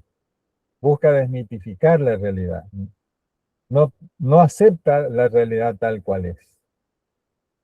No acepta que niños estén durmiendo en la calle, por ejemplo. No lo toma como una situación normal, sino que invita a estudiar, a indagar el porqué de esa situación de esos niños que están durmiendo en la calle.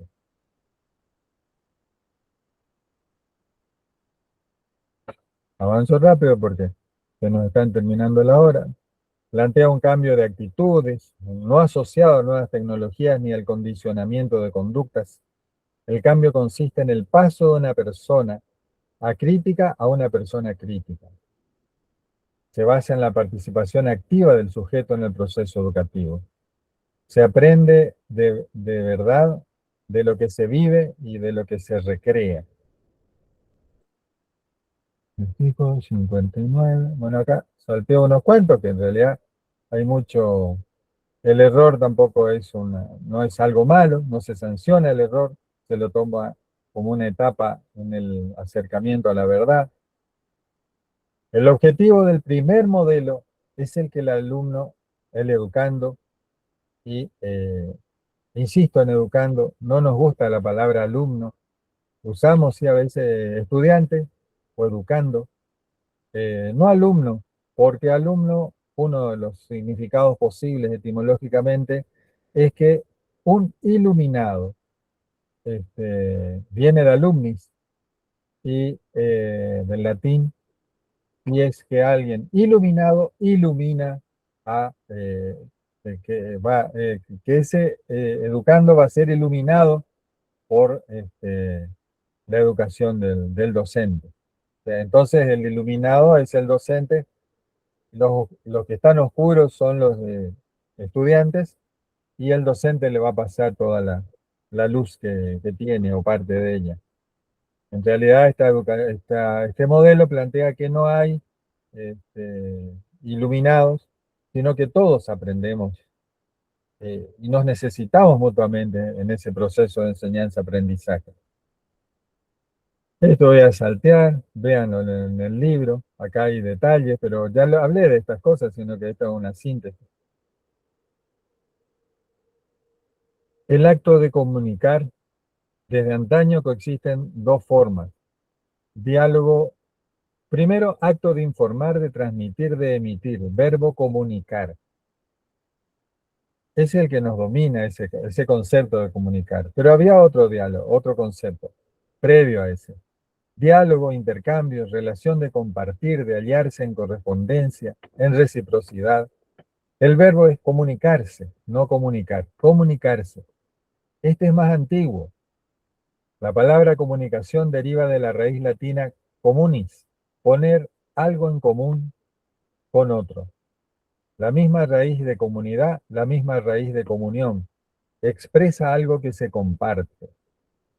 Y bueno, esto fue olvidado y dejado de lado y usado a propósito.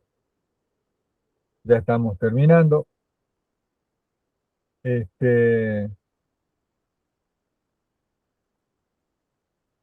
voy a dar un ejemplo.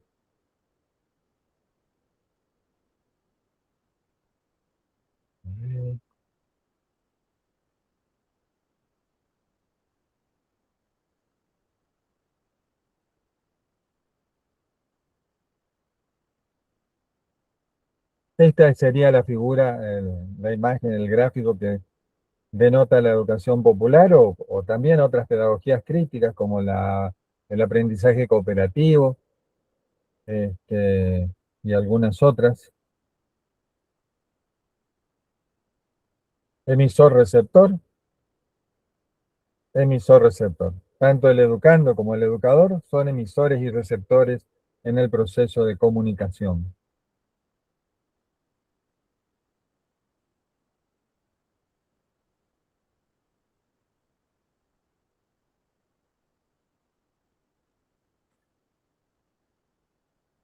Noticias, bueno, a veces hay métodos que uno puede, cómo hacer, generar procesos de comunicación que sean realmente democráticos. Y en esto está el que sean generar un periódico en la escuela, generar una propaladora, no menciona propaladora Kaplum, pero a mí sí se me ocurre. Yo la único ejemplo de propaladora que vi en la vida es cuando escucho en Ituzaingó, en playas de Ituzaingó, donde está instalada la propaladora, pasa música, va gente, le pide cosas, que pase tal música, pero también van informando sobre algunos eventos en la zona y que se va a producir, que se produjeron, etcétera. Y la gente va, y como el otro está, el emisor está sentado ahí al lado del parlante, es un parlante. La propaladora usa un parlante. Funciona como si fuera más o menos como una radio. Si el parlante es muy potente o si son varios parlantes, pueden ubicarse a determinada distancia, puede abarcar mucho, una zona muy grande, relativamente grande, no tanto como una radio, pero es más barata que una radio. Y la gente se comunica en forma horizontal, la gente va y le dice, poneme esta música, la gente es informada, le lleva alguna información, se perdió un chico ahí mismo, con la propaladora, dice, se perdió un chico, se llama fulano de tal, etcétera. Bueno, así, ese es un modo democrático, digamos, cuando se hizo un análisis de contenido de 4 periódicos de asociaciones de vecinos, se vio que había noticias y artículos referentes a las asociaciones y a las gestiones de la junta directiva, 86%. Referente a problemas de la comunidad, 7%. Referente a la vida y actividades del barrio, 7%. Entrevistas a vecinos, 0%. O sea, lo que se hizo fue un diagnóstico y se trabajó con esos periódicos y se le hizo ver que estaban equivocados. La gente no le daba bolilla porque no hablaban de la comunidad. Hablaban de esa comisión que se había formado, pero no de la comunidad. No le daban ningún dato a la comunidad que fuera realmente importante. Acá les voy a dar ejemplos de comunicación bidireccional. En realidad este caso sería multidimensional. Caso extremo, es mucho más fácil hacerlo a nivel de una escuela. A nivel de un país es mucho más difícil. Y alguien lo hizo. Pero lamentablemente no encontró ninguna foto para poner. Yo quería poner una foto de ese hecho, no la encontré. Lo único que encontré es esta información. Cadena nacional del presidente Raúl Alfonsín y el 1 de mayo de 1984. No soy radical, no soy de ningún partido en realidad, pero fíjense, esto fue un acierto del presidente Alfonsín, pero nunca más se repitió. Fue solo una actividad. En la apertura de sesiones ordinarias del Congreso hubo un hito técnico, porque por primera vez la televisión pública interconectó simultáneamente a todas las provincias. No en el sentido de, como en la época de la guerra de las Malvinas, donde tan, tan, tan, tan, tan, tararara, tan, tan, escuchábamos. Acuérdense, yo estuve en el servicio militar en esa época. Y decía, comunicado del Estado Mayor Conjunto. Todos nos parábamos en las calles, la gente invitaba a los que estábamos uniformados en la calle a entrar a sus casas para escuchar la noticia. Y nos daban información, digamos. No fue en ese sentido. No era que esa cadena de radio y televisión que han hecho todos los presidentes para cuando dan un discurso.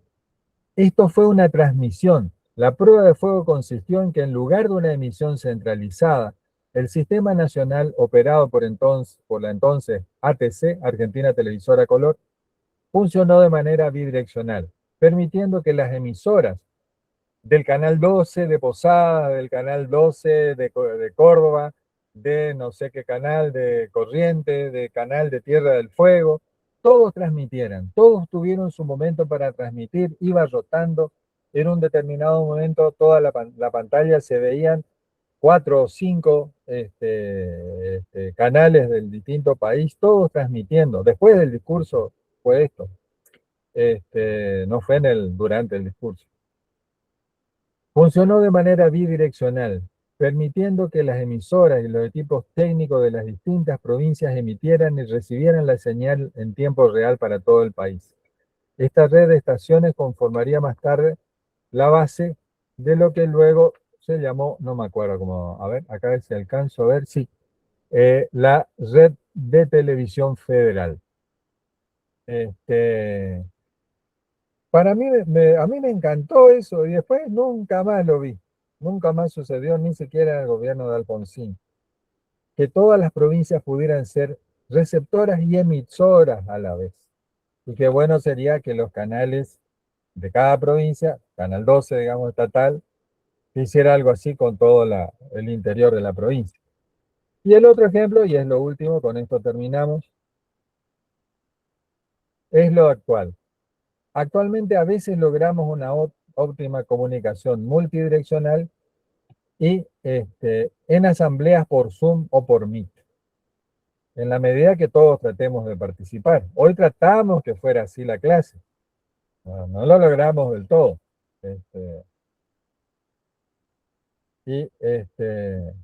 Aunque no suele lograrse mucho, esto lo escribí hace un rato, no suele lograrse mucho con las clases, dando clase por los mismos medios.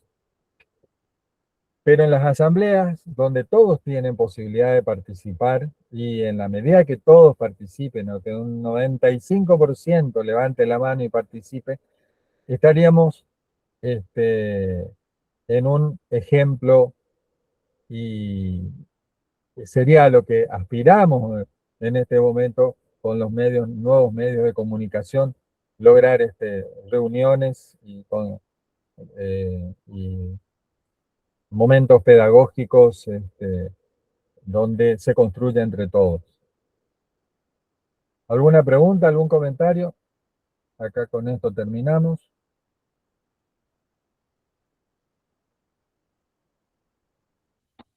Profe, tengo un ejemplo de ayer, lo sucedió en ayer, creo que salieron en en los portales digitales por lo menos, y creo que es el ejemplo de una comunicación unidireccional.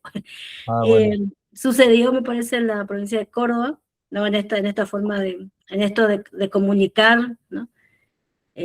Una empresa estuve leyendo, una empresa dio a sus trabajadores la posibilidad de retirarse para mirar el partido, y en el interín envió notificaciones de despidos, o sea, les llegó.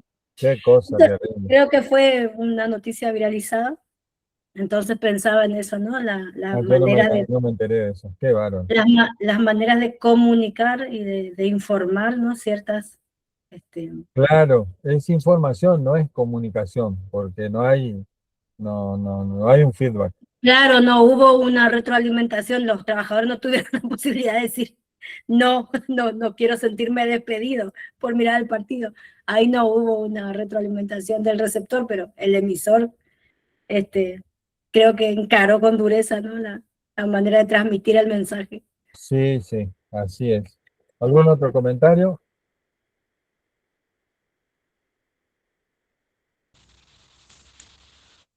Profe, Sí, hoy cuando usted empezaba hablando de la pedagogía de la comunicación y que prácticamente está presente en todos los ámbitos y en en nuestra manera de relacionarnos, ¿no? Entonces, parte esencial. Yo pensaba por ahí si no era si no quedaba muy amplia la palabra pedagogía, porque cuando uno piensa en la pedagogía, la piensa en el ámbito escolar o por lo menos en el ámbito donde hay una intencionalidad pedagógica, una intencionalidad de enseñanza y aprendizaje. Eh, por ahí pensaba que quedó tan amplia ahí la palabra pedagogía que perdía un poco su especificidad. No sé sí, si se entiendo. Sí. entiende. Me hizo ruido el, el uso de la palabra pedagogía para ese ámbito tan amplio. Sí, pero es así de amplio el concepto.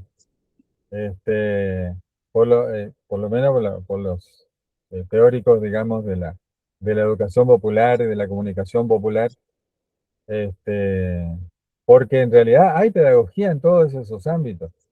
Por más que uno le parezca, uno diga, ¿qué pedagogía puede haber en el ejército haciendo andar ¿cómo es? Salto rana, algún soldado haciendo salto rana?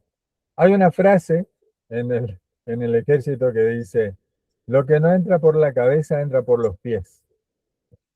Si no entendió, digamos, el sufrimiento, digamos, de sus pies haciendo salto rana, movimientos vivos, le va a hacer aprender. Realmente la generación de un condicionamiento, de un reflejo condicionado sumamente duro, brusco, cruel, pero al ejército le sirve.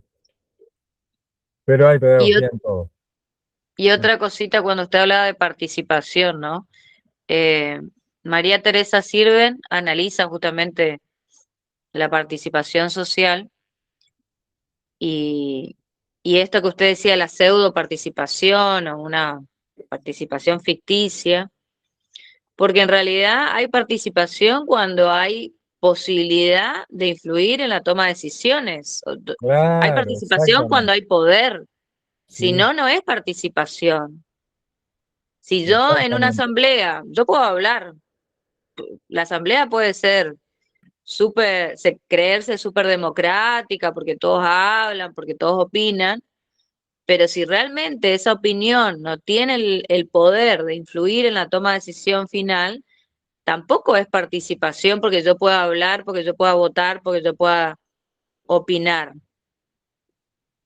Sí, así es. Se llama, participación simbólica. El voto en la política es participación simbólica, no es una participación real. Un amague de una participación real en política son los presupuestos participativos, pero también tiene sus limitaciones. Pero por lo menos son un ápice, digamos, un índice,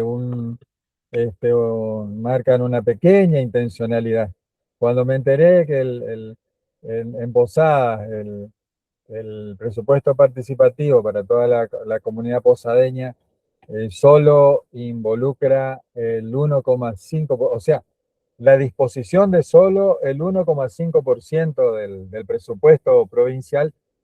Bueno, es un ensayo de participación democrática, digamos, el presupuesto participativo, pero si solo el 1,5% del dinero de la provincia puede ser manejado por esa participación, resuelto, es muy poquito el poder que se le da, digamos, a la comunidad. Bueno, hace falta que todos estén de acuerdo, tanto no solo las bases, sino también los dirigentes, los gobiernos, para que se pueda dar ese tipo, una participación más completa y real. Pero bueno, aprendemos y nos vamos entrenando para ser participadores y para, en el ámbito en que nosotros nos desenvolvamos, podamos generar esa participación con nuestros colegas, con nuestros educandos, con la familia de nuestros educandos. ¿Algún otro comentario? ¿Alguna pregunta?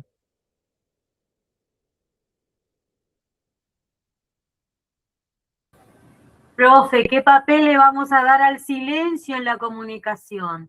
También tiene que ver con nuestra pedagogía, ¿verdad?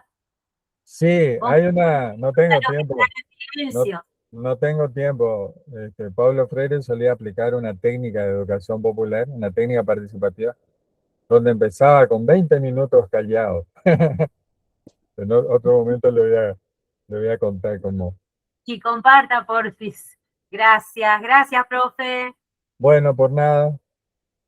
Nos vemos, nos encontramos virtualmente y también personalmente más adelante. Gracias, Pablo. Gracias a todos por estar y Gracias, participar. profe. Ahora tenemos el receso. Que tengan buen descanso de invierno, buen receso y nos vemos a la Felices vuelta. vacaciones. Hasta luego, felices Gracias, vacaciones. felices A vacaciones. disposición por cualquier cosa. Que descansen, que estén bien. Saludos. Chao.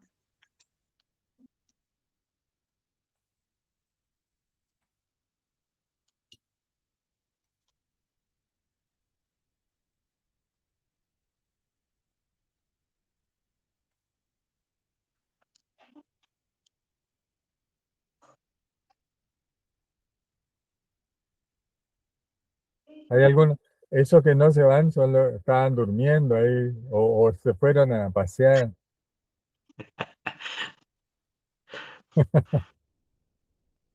¿Sí? Algunos, uno que parece que recién volvió.